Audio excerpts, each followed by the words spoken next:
Hello everyone, my name is Neha and welcome to the first part of Regulated Power Supply lecture series. In this lecture, we're going to see the introduction of regulated power supply, and then we will see voltage regulation, line regulation, and then finally load regulation. So let's start with the introduction of regulated power supply. So in your lab experiments and in homework problems, you have seen electronic circuits many times, which has batteries, and those batteries, they represent your DC voltage, and that DC voltage, its source is a power supply. So we are going to study that power supply today, and that power supply, it's of many types. In some cases, the power supply can convert the high voltage AC main signal to a low voltage signal, and in some application, you may require to convert a low voltage signal into a high voltage signal. So in the power supply itself, it is basically divided into different parts. For example, it has transformers, it has rectifier, filters, regulators, smoothing circuits, which are present in the power supply, and those we are going to see in the next coming slides. So this is the block diagram of a regulated power supply, and you can see these are as I said before, that it is basically divided into different parts. So you see we have first a transformer, then we have a rectifier, filter, IC regulator, and then some load is connected. So the power supplies, if we especially talk about the linear power supplies, they are often used in a situation where the regulation and removal of noise is very important. And linear regulated power supply, they may not be as efficient as other types of power supply technologies, but they offer best performance and are therefore used in many applications where noise is very important, and we want to basically suppress the noise. For example, in audio amplifiers, linear regulated power supplies are used.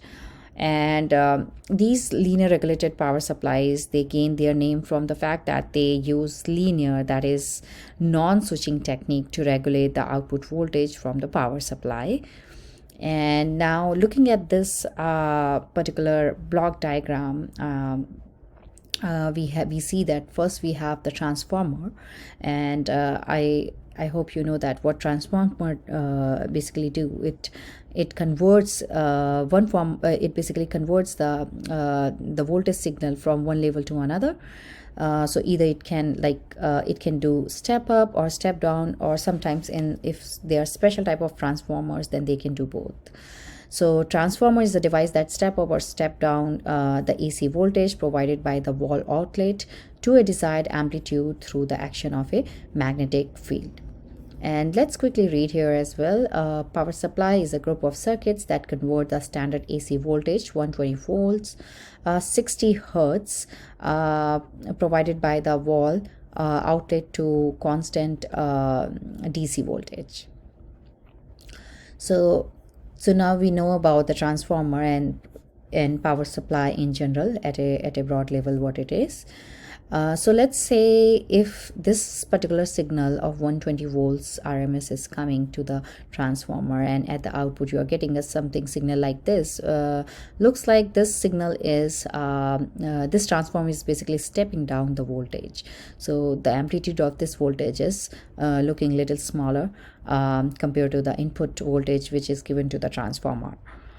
Now moving on to the next, we have the rectifier. Rectifier, you know that it is a diode which converts AC input voltage into a pulsating DC voltage. So you see this is the signal which is going into the rectifier, and the output from the rectifier is your pulsating DC voltage, and it is a full wave rectifier which is being used here at this particular block.